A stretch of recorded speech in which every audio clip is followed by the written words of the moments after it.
자, 지난 시간 이었어요. 공급 양의 변화와 공급의 변화를 구분합니다. 그러면 먼저 자, 그 재와 가격입니다. 그 재와. 그러면 앞에서 수요에서는 콜라를 예를 들었는데요. 공급은요. 여기다가 콜라 대신에 아파트를 집어넣죠. 아파트 공급자가 누굽니까? 건설회사. 어느 건설회사가 아파트를 공급 지으려고 해요. 지금부터 그래프 봅니다. 그러면 여러분이 아는 공급 법칙은 지난 정보였죠. 가격이 상승하면 공급을 증가시키죠. 그럼 가격과 수량은 무슨 관계? 비례관계. 그래프는 무슨 모양? 우상향이죠. 그래프를 보겠습니다.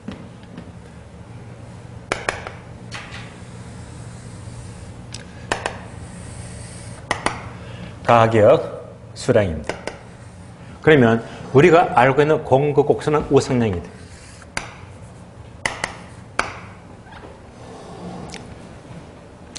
이때 자, 얘가요. 거재와는 뭘 말한다? 이꼴 아파트다. 아파트입니다. 그러니까 이제 얘가 이제 아파트 가격과 아파트 수량입니다. 아파트만 말해요.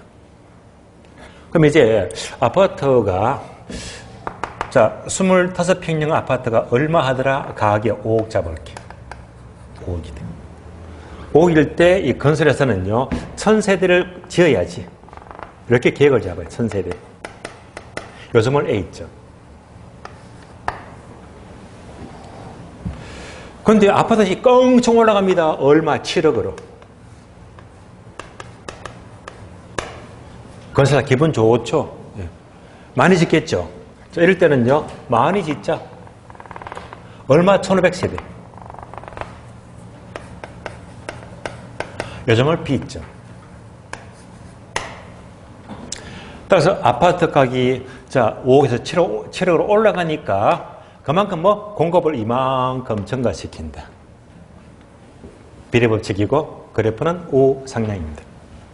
자, 이때 A점과 B점 의미하시겠죠? A점은 뭡니까? 아파트 값이 5억일 때, 1000세대. B점은 뭐죠? 7억일 때. 그러니까 A점에서 B점 이렇게 변할 수 있습니다. 값이 오르면요. 자, 이런 변화를 가리켜서 이것을요, 바로 공급 양의 변화라고 불러요. 공급 양의 변화이다.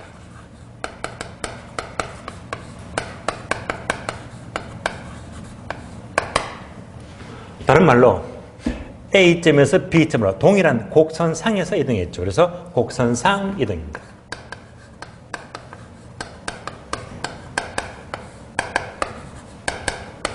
결론 나왔습니다.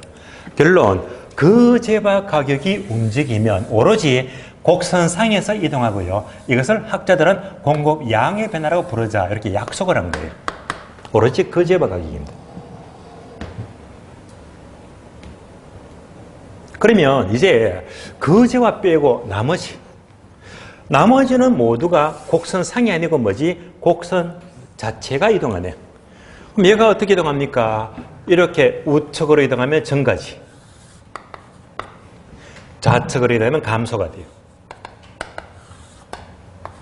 이렇게 곡선 자체가 이동하면 얘가 무엇이 된다? 공급의 변화가 돼요.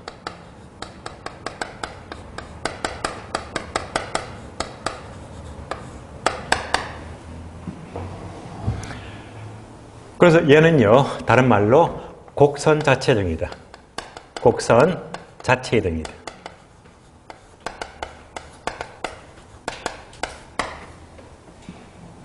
결론, 거제와 빼고요. 나머지가 모두가 변화하면 곡선 자체가 이동하는 공급의 변화라고 학자들은 약속을 한 거예요. 곡선 자체 이동이 바로 공급의 변화이다. 다시 봅니다.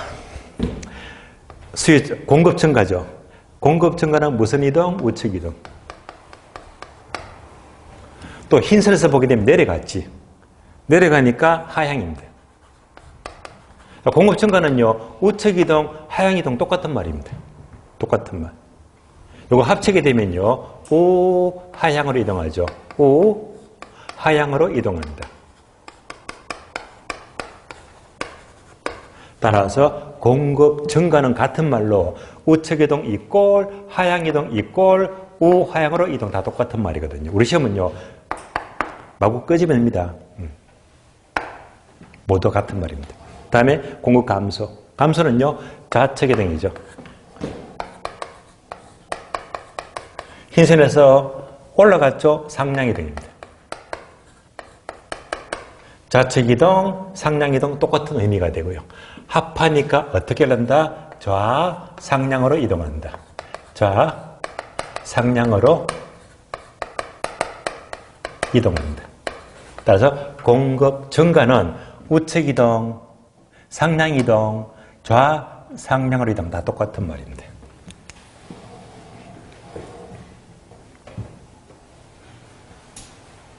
이제부터 하나씩 봐요.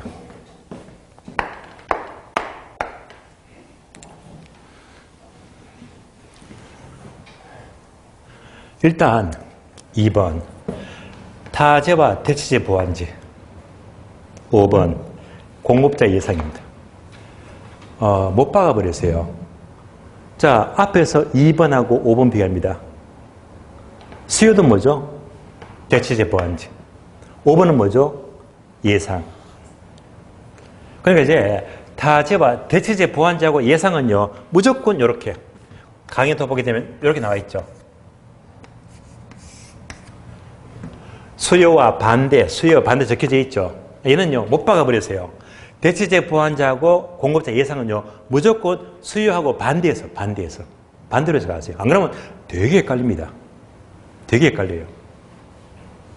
예를 들어 볼까요? 자, 담배값이 10,000원 오른대. 앞으로 담배값이 오른다고 예상하면요, 수요자는 미리 사재기 하죠.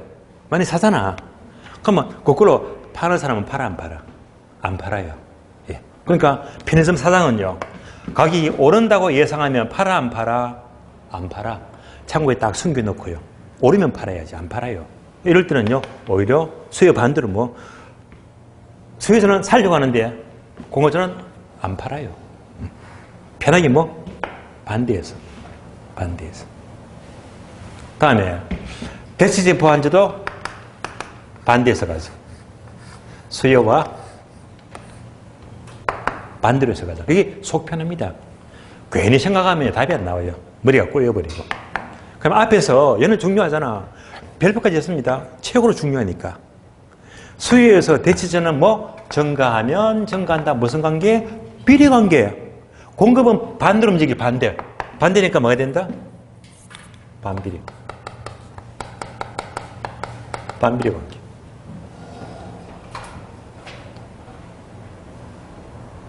다음에 수요에서 보완제는요, 반비례 관계다. 즉 증가하면 감소하잖아요. 반비례 관계. 그럼 얘는요, 공급 넘어가요. 공급은 반대니까 뭐가 된다? 비례 관계.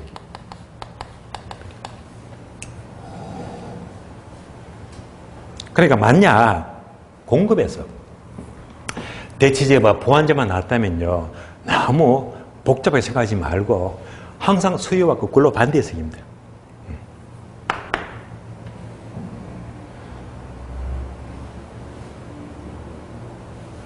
그러면 예를 들어 볼게요. 자, 공급이죠, 공급. 즉 생산 측면이다.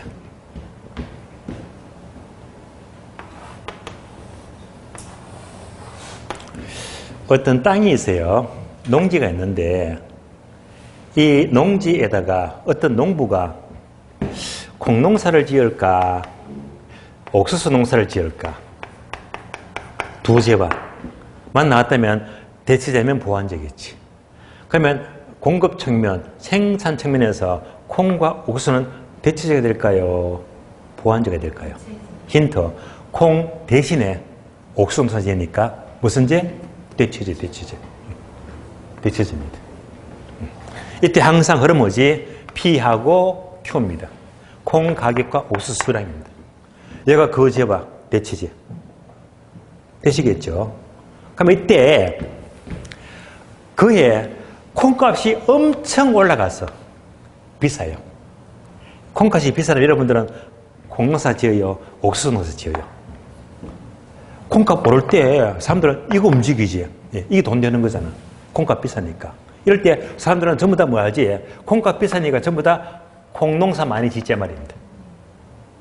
콩농사 많이 짓게 되면 상대적으로 옥수수 농사는 적게 짓더라 이 말입니다. 그래서 결국 자 공고치면서 대체제는요. 대체제 가격이 상승하면 자 거제와 공급은 감소된다. 무슨 관계? 반비례 관계. 그러니까 이런 거를 오늘 듣고 난 다음에 잊어버리세요. 괜히 또 여기까지 생각하면 여러분들이 머리가 꼬여버립니다. 꼬여버리고 답이 안 나와요. 우리 시험은요 빨리빨리 나와야 되거든. 그러니까 이런 예만 그렇구나 하면서 그냥 가장 편하게 대체제 보완전 수요하고 뭐 반대 무조건 반대 해석입니다.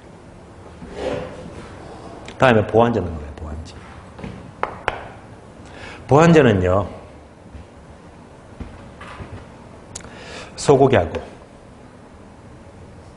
소고기하고 소가죽입니다. 소고기와 소가죽이다. 소고기하고 소가죽은요 저하고 욕볼 때 이 가죽은 뗄 수가 없지. 무슨지? 보완제입니다. 보완제. 이때 자 보완제 가격과 거제와 수량입니다. 그러면 식당이에요. 숯불 갈비집에서 소고기 1인분에 가격이 3만 원 하던 게 갑자기 5만 원 올라갑니다. 소고기 값이 가격이 이렇게 비싸면요.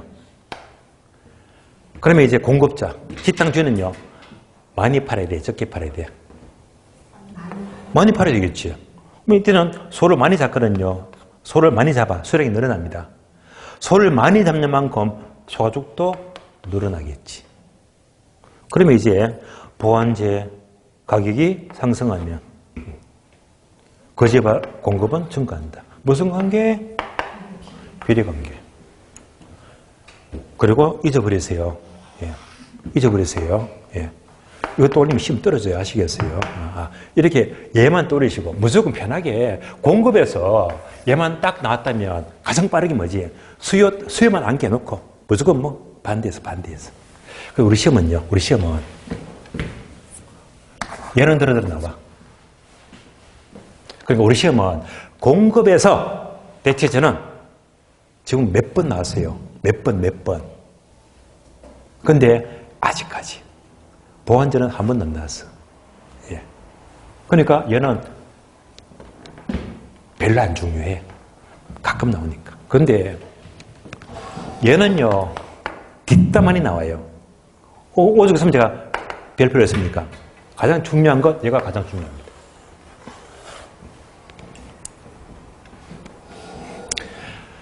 자, 그러면 다시 앞에서 수요만 나왔다니까 거제와 빨간 줄 중요하다.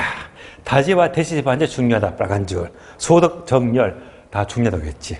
공급도 마찬가지로 1번, 2번, 3번 밑줄 안 합니다. 공급은 뭐가 중요하지? 거제와. 뭐지? 곡선상계등이지. 다음에는요. 얘가 밑줄입니다. 생산 요소 가격입니다. 얘가 잘 나와, 얘가.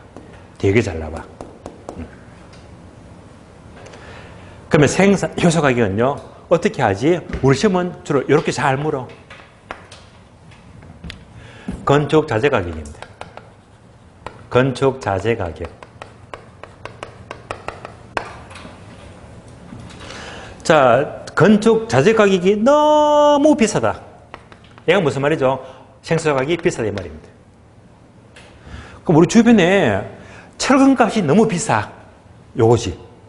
인건비가 너무 비싸. 이거지. 그러면 상시적으로 공급 증가다 감소다. 그럼 뭐지? 공급 감소지. 따라서 생산 요소 가격이 상승하면 철근값이 상승한다. 인건비가 상승한다. 자재값이 상승한다. 공급 감소입니다. 좌측이동.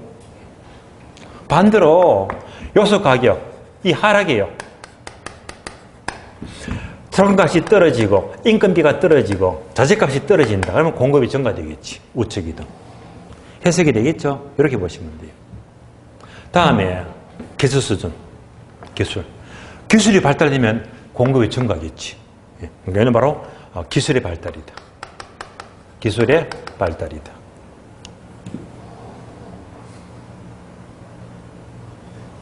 그래서 공급 증가 우측 이동, 공급 감소 좌측 이동.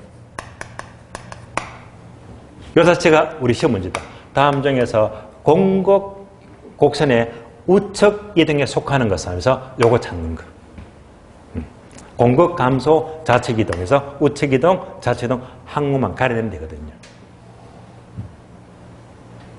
그래서 앞에서 수요를 공부했기 때문에 공급은요, 그래프 형태만 다르지 우하향, 우상향. 원리는 비슷하잖아요. 여기까지 끝났습니다.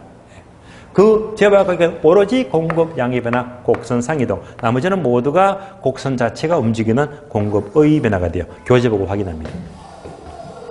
69페이지입니다. 69페이지 괄호 1번. 공급 양의 변화는 동그라미 1번. 밑줄합니다. 해당 상품 가격 변화 밑줄. 바로 그 재화 가격입니다.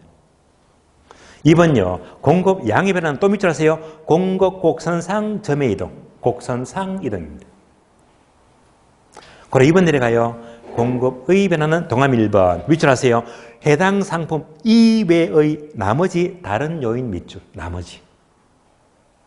2번은요. 공급의 변화는 밑줄 합니다. 공급 곡선 자체 이동 밑줄. 다 공부했죠? 다음 페이지 넘어갑니다. 70페이지요.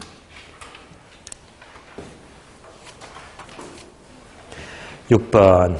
공급의 변화인. 이는 바로 우측 이동, 좌측 이동, 곡선 자체 등이죠. 이제 목차만 볼게요. 1번 생산 요소 가격 적어드렸고, 2번 기술 수준, 3번 관련 상품은요 대체제와 보완제라고 설명드렸고 수요하고 반대해서 가자. 그래서 4번 자 공급자의 가격 상승을 예상하더라. 이것도 수요하고 반대로 해석하죠.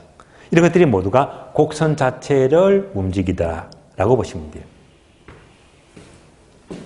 한 장 넘어가요. 72페이지. 맨 밑에 박스 그래프 있죠. 얘는요, 빈출입니다. 아우지라입니다. 그래서 이미 공부했죠. 자, 토지는요, 공급을 절대 증가 못 시킨다. 물리적 공급은 수직이다. 예. 다음에 두 번째, 경제적 공급은 공급을 증가시키죠. 무슨 모양? 우상향이다. 여기까지 구분하면 됩니다. 자, 이로써 끝났습니다. 수요 결정 요인과 공급 결정 요인은 모두 끝이 났습니다. 그래서 요 흐름에서 나왔다면요, 웬만하면 득점하세요. 그래서 한 문제가 너무 잘 나와요. 항상 A급입니다. 그러면 교재 볼까요? 73페이지. 제3절 균형 가격의 결정과 변동인데요. 예를 보기 전에 다음 차트 먼저 봐요. 79페이지. 79페이지. 79페이지 보시면 4절 탄력성. 지금부터 탄력성을 공부합니다. 자, 탄력성인데요. 지난 시간 기출표도 확인했지만 탄력성이 몇 번 나왔다? 무려 27번이요. 균형 가격이 몇 번 나왔다? 무려 27번. 매년마다 꼭꼭 나옵니다. 굉장히 중요합니다. 지금부터 탄력성을 봅니다. 자, 교재는요, 79페이지가 되고요. 지금부터 여러분들은요, 그대로 강의 노트 보시면 돼요, 강의 노트.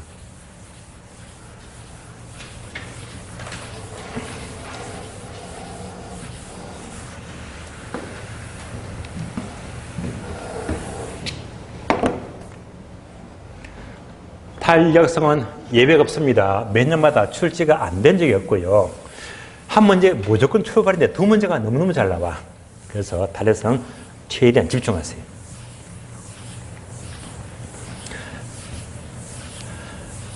강의 노트 먼저 보겠는데요. 그러면 목차 4번 탄력성입니다.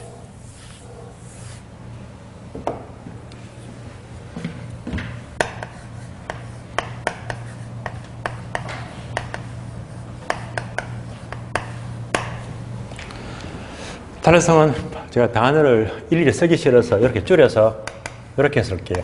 입실론, 로마자죠. 탄력성. 그러면 강의노트 보시면 목차가 4개 나와요. 1번 의,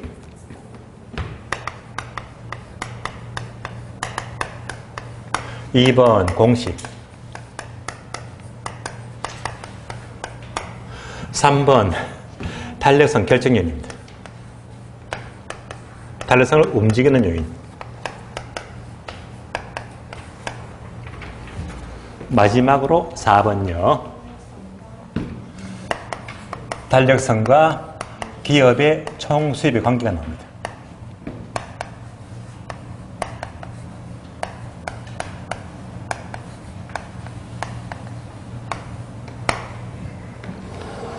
그러면 우리가 1월, 2월 과정은요. 1번하고 3번입니다. 얘는 설명을 드렸거든요. 설명드렸고 기본 과정에서 설명을 못 들은 것이 공식, 얘는요. 여러분들이 설명을 못 들었습니다. 그리고 총수입의 관계, 그리고 2번과 4번입니다. 그래서 이제 오늘 다 보충하게 되면 타서 끝나는 거거든요. 수업을 전부 다 하는 거예요. 먼저 의부터 봅니다. 탄력성. 자, 의도 메모되어 있죠. 탄력성은 최초는 물리학 용어인데요. 물리학에서 탄력성이란 어떤 외부적인 충격을 줘요. 충격 주제가 그 결과 반응이 나타난다. 충격과 반응. 이것을 비율로 표시한 것입니다. 비율로 표시한 것이다. 그러면 우리 학교론에서는 어떤 충격? 가격 변화라는 충격을 줘요. 가격 변화라는 충격, PQ. 가격 변화라는 충격을 주니까 자, Q, 수량이죠. 수요량이 어떻게 변합니까? 수요량이 어떻게 변합니까? 이것을 퍼센트 비율로 표시한 것입니다. 그러면 강의 노트는요, 종류가 쭉 나와 있죠. 이렇게. 첫 번째, 탄력성이 1이다. 1보다 크다. 무한대로 크다. 자, 1보다 작다. 탄력성은 0이 된다. 이렇게 종류가 5가지를 알아야 됩니다. 자, 지금부터 설명 따라오세요. 탄력성은요, 충격 주니까 반응이 생겨. 보통 이것을 분자, 분모로 표시하면 이렇게 됩니다. 분모가 충격이 되고요. 분자가 반응입니다.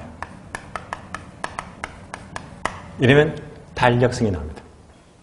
충격이 분모, 반응이 분자다. 그럼 볼게요. 자, 외부에 충격을 100을 줬어. 100을 줬어. 근데 반응도 100이라. 무슨 말이죠? 충격과 반응이 똑같네. 그럼 숫자 넣어봅니다. 충격이 얼마? 100. 반응이 얼마? 100. 뭔지 아시겠죠? 얼마가 돼요? 1. 나왔네요. 충격과 반응이 똑같다. 이것을 어떻게 읽어요? 단위 탄력적이다. 1이면 단위 탄력적 이렇게 읽어요.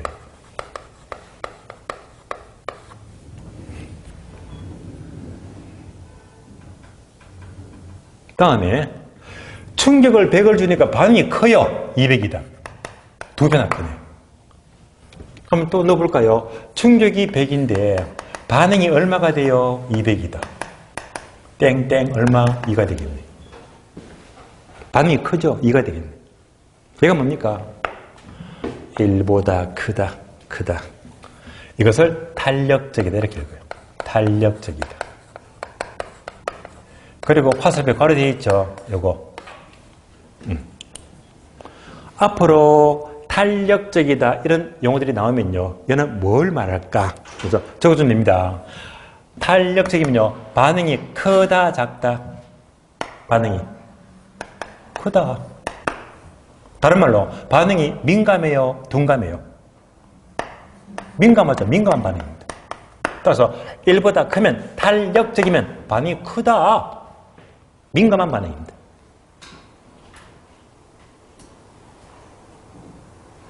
다음에 충격을 배워주니까 반응은요, 무한대로 큽니다.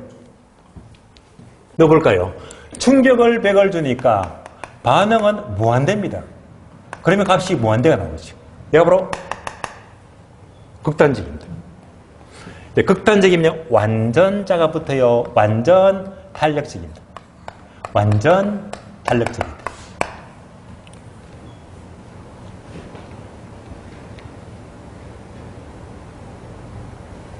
다음에 충격을 100을 줘요. 반응이 적어요. 반응이 50밖에 안 되네. 반밖에 안 돼요. 그러면 충격을 100을 주니까 반응은 50이다. 얼마가 돼요? 2분의 1, 0.5가 되겠네. 얘가 바로 1보다 작다. 어떻게 읽는다? B자가 붙죠? 비탄력적입니다.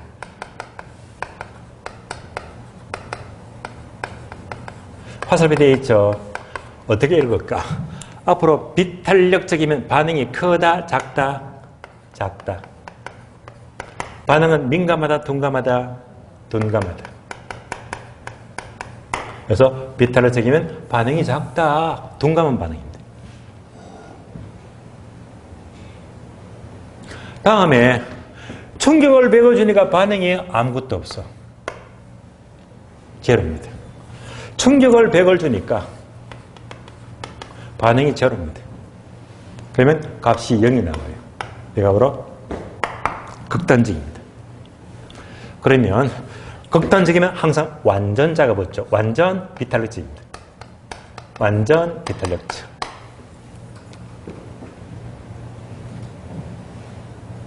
자, 그래서 5가지 종류 구분하셨죠. 그럼 항상 정리합니다. 우리 시험은요, 극단적인 것은 예비니까 별개로 하고요. 항상 탄력성 기준은 1이다. 1을 기준으로 1보다 크다, 1보다 작다. 그래서 두 가지로 구분합니다.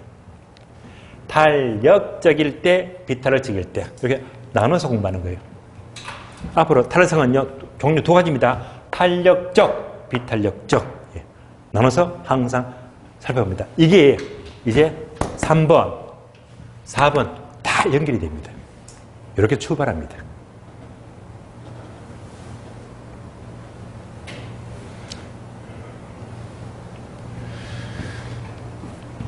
자, 충격이 뭐라고 했죠? 가격. 가격이 변할 때 수요량이 변합니다. 출발이 뭡니까? 가격이죠. 그러니까 제목에다가 가격 탄력성입니다. 가격 탄력성. 보통 얘가 가장 많기 때문에 생략합니다. 보통 탄력성은 뭘 말하지? 가격 탄력성입니다. 생략해도 돼요. 가격 탄력성입니다. 근데 충격이 가격이 아니고 여기다가 이거 지워요. 지우고 여기다가 소득을 집어넣자. 소득 충격은요. 소득이 변합니다. 소득 오늘 공부했죠. 정열. 정상제와 열동제. 그럼 변화된다고 공부했습니다. 소득이 증가할 때 수요가 증가하면 정상제, 수요가 감소하면 열동제. 반응이 다르잖아요. 이것을 가리켜서 소득 탄력성입니다. 소득 탄력성. 소득 탄력성.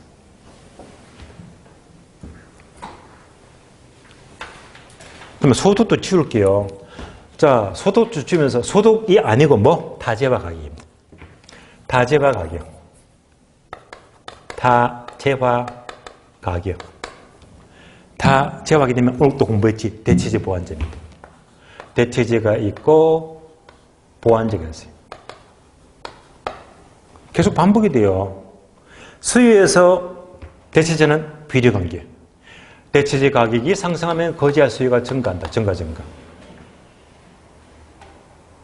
보완제는 반비례 관계야. 보완제 가격이 상승하면 거지와 수요가 반대로 감소한다. 반비례 관계. 반응이 달라지잖아요. 이런 경우를 타재화라고 안 쓰고요. 다른 말로 교차해서 교차 탄력성입니다. 따라서 탄력성 종류가 세 가지예요. 가격 탄력성, 소득 탄력성, 교차 탄력성 세 가지 다 알아야 됩니다. 소득성 무조건 뭐지? 정열, 정상제, 열등제. 교차 탄력성은 뭐지? 대체제와 보완제 다 알아야 됩니다. 그래서 종류가 하나, 둘, 셋, 세 개 있다. 종류.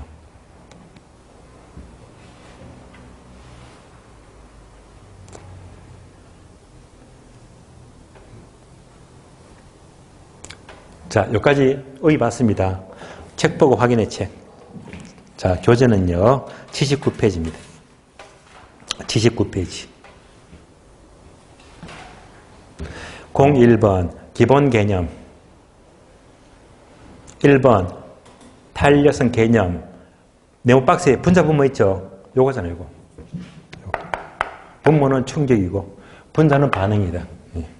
선거고. 2번, 종류.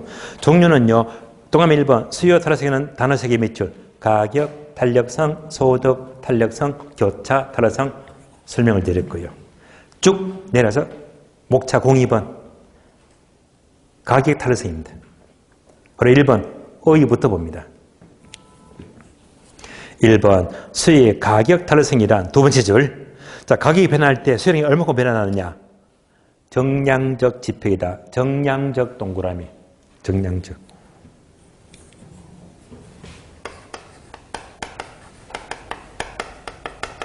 자, 앞으로 여러분들 학교를 공부하면서 정량적 단어가 나와요.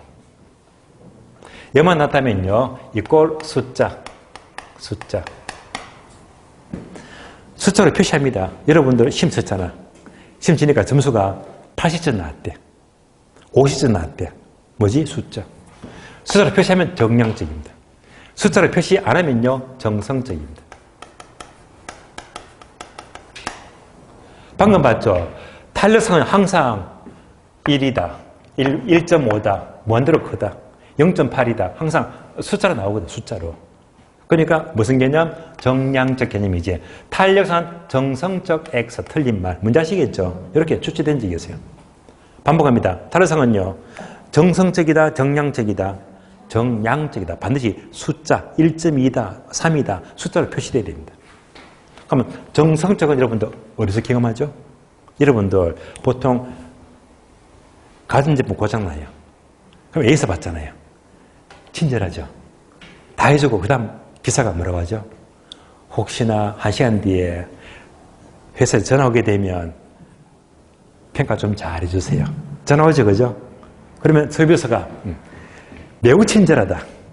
친절하다, 보통이다 하면서 말로 하지 점수가 몇 점 안 나오잖아. 이런 것들은 뭡니까? 정성적, 성질.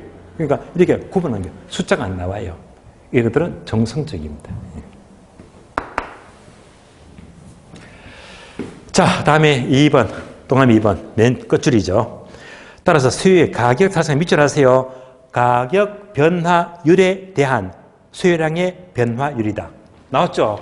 가격 변화율이 바로 분모가 되고 수요량의 변화율이 바로 분자가 되는데. 다음 페이지 넘어가요. 다음 페이지 보시면 박스 공식이 나와요. 공식은 박스 보니까 2줄 공식과 4줄 공식입니다. 2줄, 4줄. 2줄, 4줄. 둘 다 알아야 됩니다. 그래서 2줄, 4줄 공식은요, 지금부터 강의 노트 보시면 돼요. 강의 노트. 강의 노트를 보시면 맨 밑에 공식 나와 있죠. 박스 똑같잖아. 공식. 지금부터 이거예요. 공식 설명드립니다. 공식. 공식은 2줄과 4줄이다.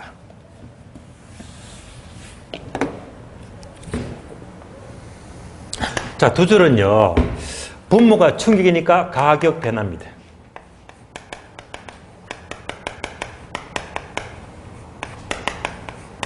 충격이 되고요. 다음에 내가 반응이죠. 수요량의 변화율이에요.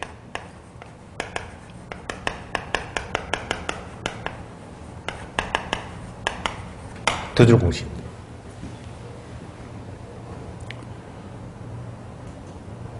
그럼 얘가 뭘 말하느냐? 잘 보세요. 수요 법칙은 가격이 비싸면 적게 산다. 맞습니까? 비싸면 적게 산다. 무슨 법칙? 반비례 법칙.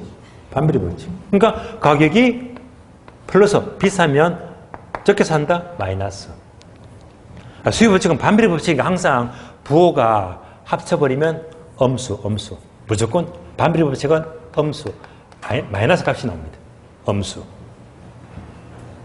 그래서 자, 탄력성은요. 이렇게 반비례 법칙 항상 엄수 값이 나오니까 무조건 부호를 무시하자. 뭐? 절대값입니다. 절대값. 자, 절대값 의미 아시겠죠? 수요 법칙은 항상 반비례 법칙이니까 음수가 나와. 무조건 부호 무시하는 거예요. 여기 마이너스가 없잖아, 전부 다. 플러스. 절대값입니다.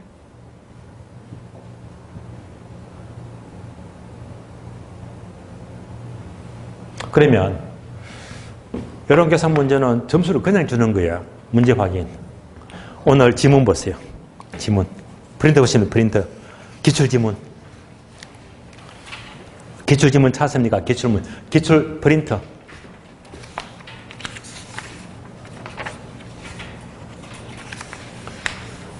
자, 기출지문 찾았죠? 요거 몇 번이지? 문제 9번요, 9번. 9번. 자, 9번 보시면 맨 끝에 언제 나왔습니까? 15회 초과 시험. 계산 문제. 나왔잖아요. 자, 9번 문제 봅니다. A주택의 임대료가 15% 인상되었다. 그럼 여기다 넣어준대요. 가격 임대료가 뭐지? 15% 인상되었다. 맞죠? 15% 인상. 그러면 두 번째 줄. 임대 수요가 30% 감소했대요. 자, 임대 수요가 30% 감소했대요. 다 풀었습니다. 따라서 자, 임대료가 15% 오르니까 수요가 30% 감소했대요. 이때 탄력성 값은 얼마가 되느냐? 부호는 무시한다. 뭐지? 절대값. 부호 무시해요. 정답 얼마? 2.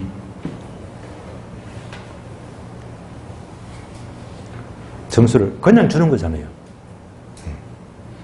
그러니까 얼마나 쉬워요. 얘가 한 문제 가지고 정답 2만 찾으면 되니까. 이런 문제는요. 점수를 그냥 주는 거거든. 그냥 주는 거. 자, 응용합니다.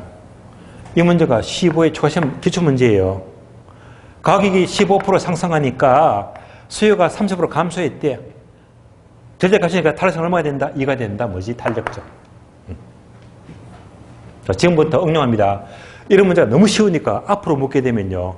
이 문제를 살짝 꼬아서 내, 꼬아서. 이렇게 내요. 물음표. 똑같은 문제인데 거꾸로 묻는 거꾸로. 그러면 가격이 15% 상승할 때 탄력성 값이 2가 된다면 수요량은 얼마가 될까요? 그러면 이제 역으로 풀면 돼요. 2니까 15분의 30이 되지. 수요 법칙은 반비례 법칙이니까 증가하면 감소하더라. 이거 중요하잖아요. 뭐가 되지? 30% 감소. 30% 감소. 되시겠죠? 이제는 이제 거꾸로 물어요. 그래서 자, 이렇게 물을 수 있다면 이렇게. 자, 그래서 여기까지가 뭐지? 도줄 공식. 도줄 공식. 자, 풀었고요. 그럼 이어서 다시 강의 노트 공식 봅니다. 이제는 네 줄 공식입니다. 네 줄 공식. 네 줄 공식입니다. 네 줄 공식.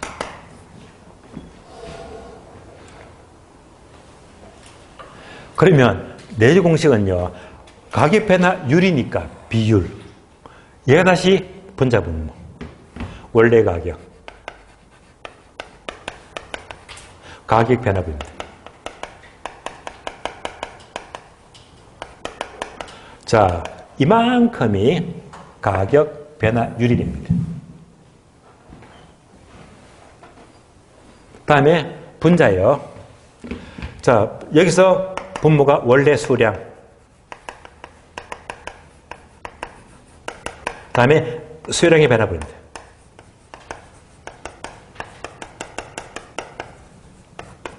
다시 이만큼이 뭐가 된다?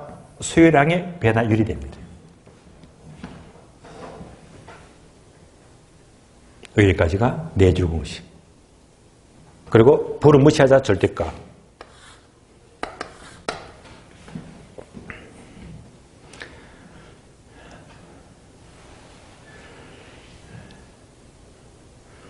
이러면 도저히 이해가 안 되니까요. 이제 연습합니다. 연습. 앞에서 봤죠. 가격이 15% 상승하니까 수요가 30% 감소했다. 2가 나왔잖아요. 그러니까 두 줄 공식은 문제가 숫자가 한 개, 두 개밖에 안 나와. 두 개. 숫자가 두 개 나오면 두 줄 공식. 그럼 얘는요, 숫자가 하나, 둘, 셋, 넷. 숫자가 4개 나오면 네 줄 공식, 4개 나오면요. 자, 이런 문제는요. 자, 지금 얘를 여러분들이 그 강의도 여백에다 메모하셔야 됩니다. 여기다가 예를 들면 빵이 있어요.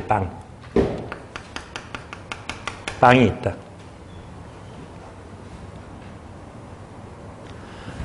자, 빵 가격이 얼마? 100원입니다. 100원. 한 개 100원 할 때 수량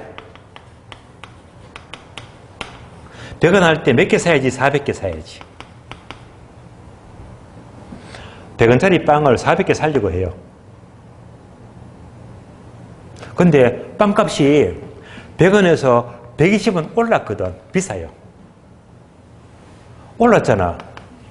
비싸면 많이 산다, 적게 산다. 적게 사지. 그러면 300개 사자. 이럴 수 있겠네요. 숫자가 몇 개? 하나, 둘, 셋, 넷. 이럴 때 뭐지? 하나, 둘, 셋, 넷 필요하다 이 말입니다. 문제 아시겠죠? 네. 자, 여기다가 이제 예종식의 단어만 찾으면 됩니다. 일단, 자, 변화분이 나오니까 변화분을 해석하자. 가격은요, 100에서 120원으로 올랐으니까 변화분 얼마? 20. 20 상승. 변화분. 맞죠? 그 다음에 수량은요, 400에서 300이니까 변화분은 얼마? 100인데 100 증가 감소. 근데 수요 법칙은요, 항상 반비례 법칙이니까 뭐지? 절대값이니까 부호를 무시하죠. 부호를 무시하죠. 끝났습니다. 이제부터 숫자 넣어주면 됩니다.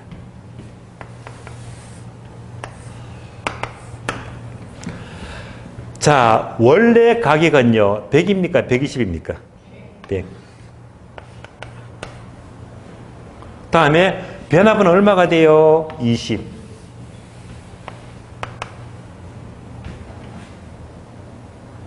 다음에 원래 수량은요, 400이다, 300이다? 400. 변화분은 얼마가 된다? 100. 이거 몇 번 대입하면 아무것도 아니에요. 다 풀었네. 내주 공식. 그러면 어떻게 합니까? 먼저 약분하자. 약분하시죠? 약분하면 4분의 1. 약분하자. 5분의 1이죠. 5분의 1. 빠르게 약분시켜주고. 다음에 내항끼리 곱하면 분모가 돼요. 바깥끼리 외항끼리 곱하면 분자가 돼요. 그럼 정리 다 되겠네요. 4, 1은 4. 분모가 얼마? 4. 다음에 외항끼리 5, 1은 5다. 분자가 되고.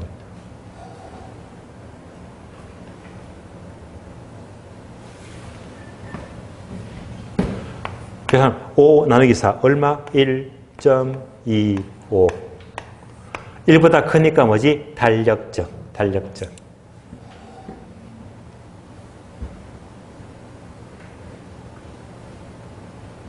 네 줄 공식입니다. 그럼 잘 보세요.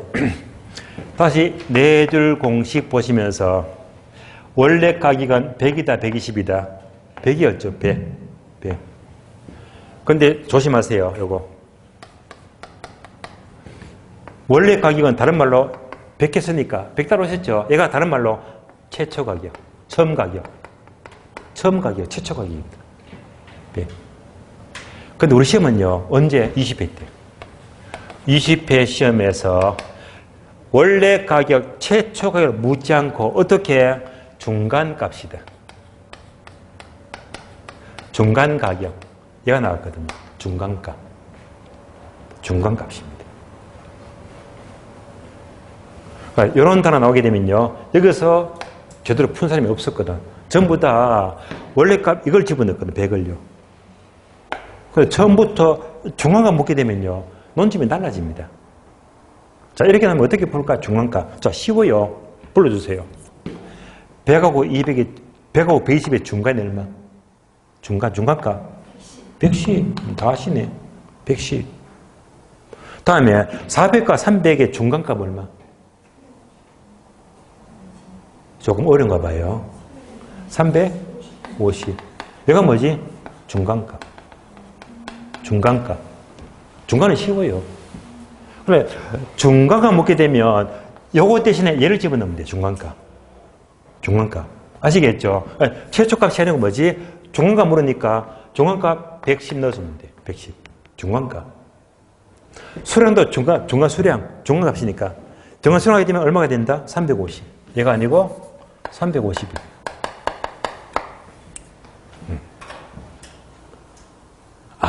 그래서 탄력선서 네 줄짜리 공식은요. 보통은 아무 말 없으면 주로 이거야. 원래값, 최초가격입니다.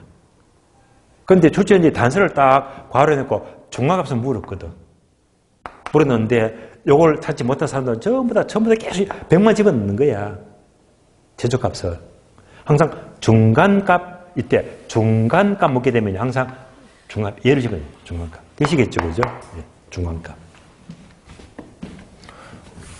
또 계산하면 되겠네요. 약분하면 5, 25, 7, 35. 7분의 2가 되고요. 이런 약분하면요. 11분의 2가 되겠네. 그럼 이제 27, 24. 분모가 되고요. 얘는 22가 되겠네. 얼마가 나온다? 1.57이 나옵니다. 1.57. 그러니까 네 줄짜리 공식은 주로 묻는 게 원래값, 최초가격인데, 최초가격. 출제원들이 단서, 중간값 하게 되면 함정 파는 거거든요. 예. 얘를 잘 조심하자 이 말입니다. 자, 여기까지 공식 끝내겠어요. 공식은 뭐지? 두 줄 공식과 네 줄 공식이 있는데 숫자가 2개 주면 두 줄 공식 쉬워요. 숫자를 하나, 둘, 셋, 넷, 4개 주면 네 줄 공식이다. 이렇게 계산 문제를 푸는 겁니다. 공식 마치겠습니다. 강의 노트 뒷페이지, 뒷페이지 봅니다. 자, 뒷페이지 보시면 뭐가 있죠? 탄력성과 기울기의 관계 나와 있죠. 여기까지 또 알아야 탄력성과 기울기 관계를 봅니다.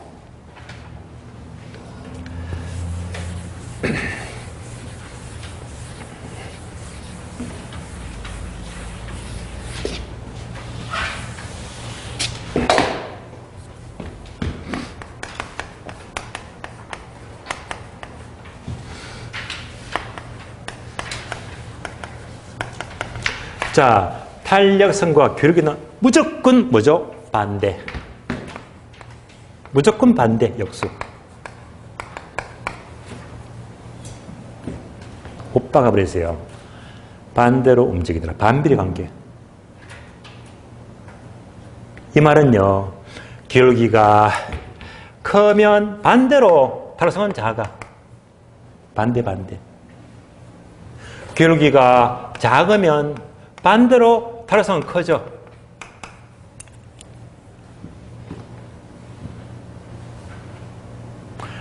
자, 기울기가 크다는 것은 아주 가파르다. 가파른 기울기입니다. 그럼 반대로 탄력성은 작으면 뭐지? 비탄력층입니다. 비탄력층. 합치면 돼요. 기울기가 크다, 가파르면 탄력성은 비탄력층. 가파르면 비탄력층. 기울기가 작아요. 작으면 경사가 작죠. 완만하다. 그러면 반대로 탄력성은 커지면 탄력적입니다. 탄력적이다. 그래서 기울기가 가파르면 비탄력적, 완만하면 탄력적이다. 이걸 알아야 됩니다. 그러면 강의 노트에 그래프 있죠. 이렇게.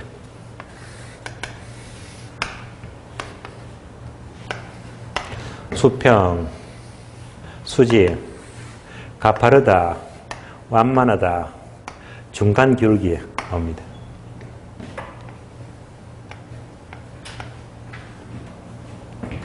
기울기가 다르죠. 수평, 완만하고 같은 기울기고 가파르고 수직이고 기울기에 따라서 탄력성이 달라집니다. 달라져요.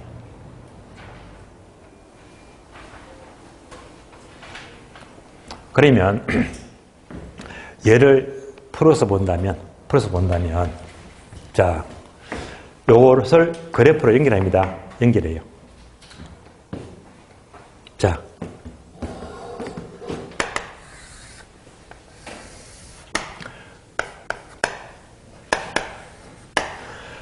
D1 수요곡선 D2가 나와요.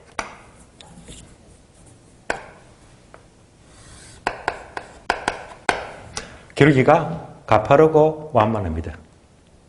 저거 반복합니다. 그럼 기울기가 자 가파르다 하면 탄력, 비탄력이죠. 기울기가 완만합니다. 완만하면 탄력, 탄력적이다. 여러분들은 앞으로 그래프를 보자마자 가파르면 비탄력, 완만하면 탄력적이다. 바로바로 연결돼야 됩니다. 바로바로. 얘가 뭐죠? 탄력성과 기울기와의 관계를 가르칩니다. 가르쳐요.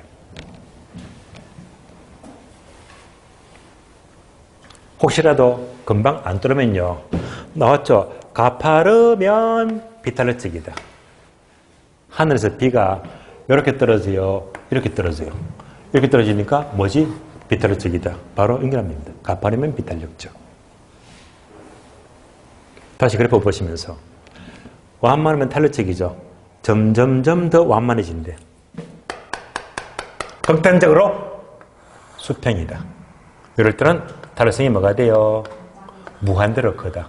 완전 탄력적입니다. 완전 탄력적. 가파르면 비탄력적인데요. 점점점 가파라지면서 극단적으로 수직이 된대요. 탄력성이 어떻게 돼요? 0이죠. 완전 비탄력적. 얘가 이거죠. 그러면 자 증언시켰죠. 가파르면 뭐지? 비탄력적. 탄력성은 1보다 작고. 완만하면 탄력적이죠. 탄력성은 1보다 크고. 극단적으로 수평이다. 탄력성은 완전 탄력적. 가파르면 비탄력인데요. 극단적으로 수직이다. 탄력성은 완전 비탄력적 0이 됩니다. 똑같은 기울기는요. 충격과 반응이 똑같거든요. 일단 탄력성이 1이 된다. 그래서 이렇게 기울기에 따라서 탄력성은 달라지는데 무슨 관계? 역수. 반대로입니다. 가파르면 비탄력적. 완만하면 탄력적. 자, 그래서 이제 하나, 둘, 셋, 넷, 다섯 가지. 탄력성은 이에 따라서 이렇게 기울기가 달라집니다. 기울기 달라집니다. 책 보고 정리하고 쉬겠습니다. 책을 볼까요? 책 보시면 81페이지. 자, 81페이지 보게 되면 탄력성 종류가 1, 2, 3, 4 나와 있죠. 요걸 다 정리한 게 다음 페이지. 다음 페이지 봐요. 82페이지 표가 나오죠. 표. 여러분 다 공부했습니다. 표를 보시면 자, 5칸. 탄력성이 이퀄 0이면 뭐지? 완전 비탄력, 그래프는 수직. 다음에 1보다 작으면 비탄력적, 결국에는 급격한 경사, 가파르죠. 다음에 자, 1이면 단위 탄력적. 네 번째, 1보다 크면 탄력적, 결국에는 완만하다. 탄력성이 무한대로 크면 완전 탄력적이고 바로 수평선이다. 그래서 얘가 전부 다 5가지를 전부 다 그래프로 나타낸 겁니다. 자, 이번 시간은요, 탄력성, 의하고 공식까지 봤고요. 그러면 탄력성 결정 요인과 총수입은요, 쉬었다가 다음 시간 이어서 보도록 하겠습니다. 쉬겠습니다.